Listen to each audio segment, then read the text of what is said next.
Welcome to the Consumer Service Company case overview. Okay, so this case you can find in your book on pages 135 and it goes up to 138. And I also want to encourage you, because at the end of the case it does state that additional facts may be provided by your professor, and I did do that. So unlike some of your other cases, I ask you to please look at the TN1 and TN2, it stands for Teaching Notes, tabs in the Excel file, because there's additional information there that adds a lot of interesting context to the case. So again, in the Excel file, there's additional information for you to read that's not printed in the case book. All right, so this is a case that is focusing on a company that is going through the budgeting process. They have 4 major areas of operations in which they have managers that run those various operations. And those managers work with the owner to set the budget plans for the year.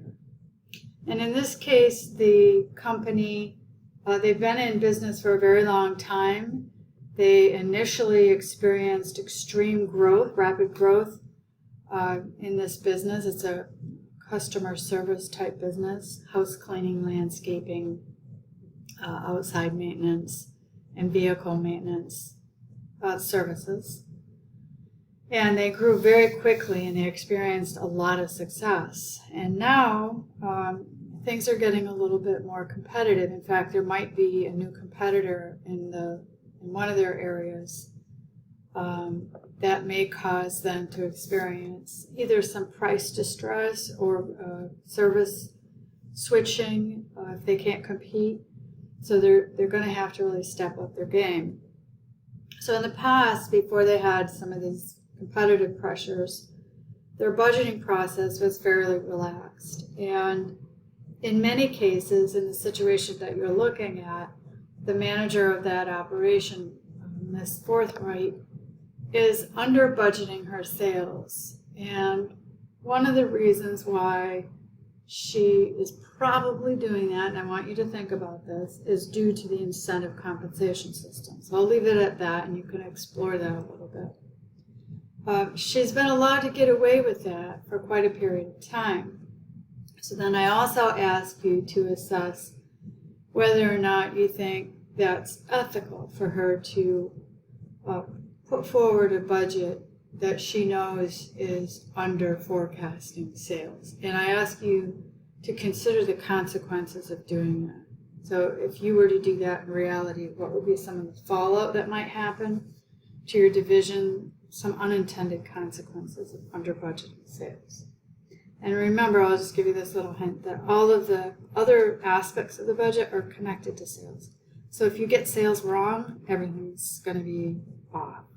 Right? It's not going to reflect what's actually happening.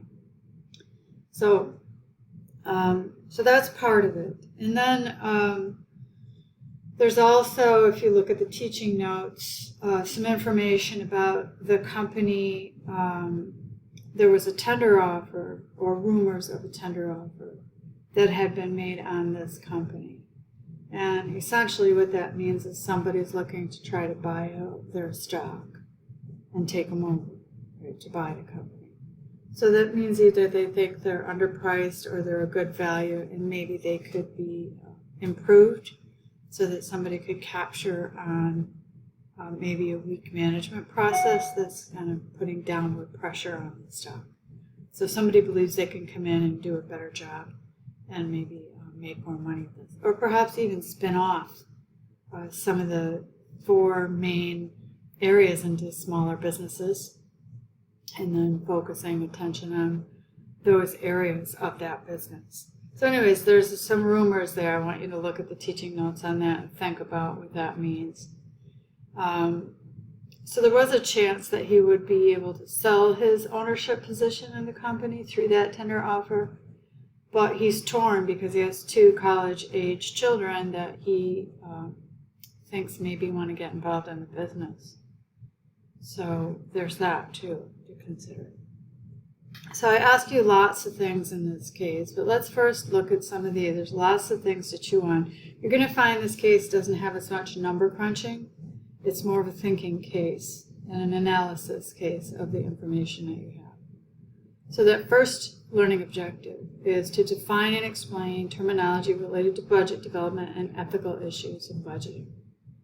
And then analyze alternative budget development systems. So previously, the budgeting process was pretty casual, to say the least. And then, so if you could think of that as that one end of the spectrum. And then at the other end, the owner is now using a completely different approach, which I would kind of consider the other end of the spectrum, where it's more authoritative and top-down, as opposed to more of a bottom-up participative budget setting process. And I want you to take note of that too, that there's other people weighing in on the revenue, not just the director of various operations. So there's a marketing division that's weighing in, and I want you to look at all those different pieces to consider whether or not you think this is working out well in terms of their process. So there's that, the alternative budgeting system. So take a look at that. Sandbagging is where you under forecast revenue so that when the revenues actually come in, you look better than you planned. And you generally over forecast expenses. So when the expenses come in, they're lower than you planned, so you look better there too. So we're talking about revenue projections in this case. So you're going to be looking at that. The pros and cons of using a bonus system relative to budget. So I want you to thoroughly think through that. There's several pros and cons to this, and I want you to think through all the potential ramifications. Think critically about that. And then you also have a situation where you're allocating corporate overhead. I had mentioned this in the previous case when I talked briefly about setting up variable costing at the very end of that case, and we said, okay, we subtract variable costs because those can be directly traced to those products or product lines or divisions. Those are directly pertaining to what it is we're looking to group together or measure. And then I said with the fixed costs, you roll it out. First, those that are directly traceable to those various units of analysis, and then those that are not. So what we're looking at here is those that are not. Corporate overhead costs are being allocated out to the 4 areas.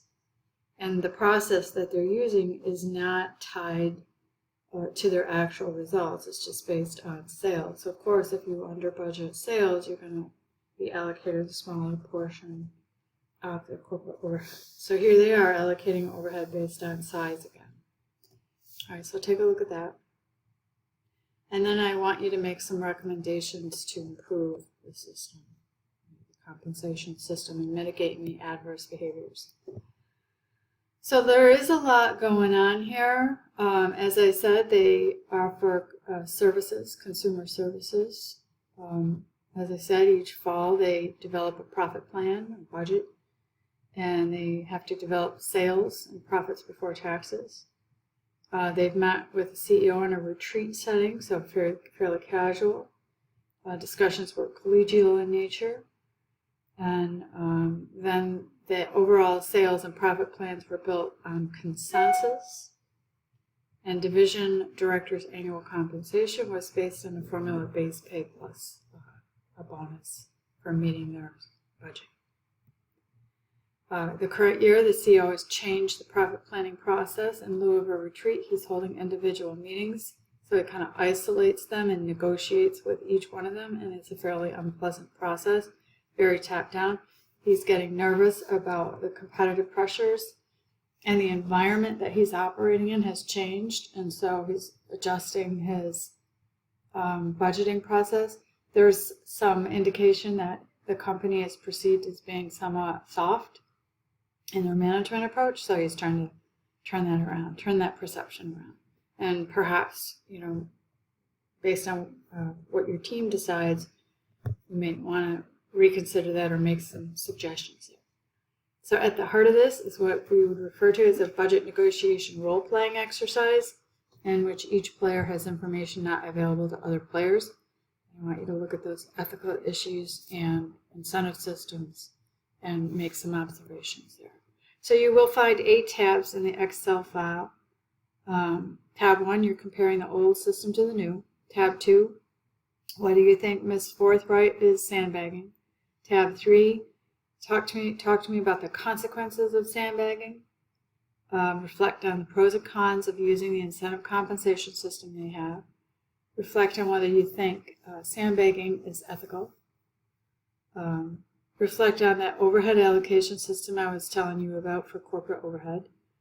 Recommend changes to the budgeting process and also the incentive compensation system.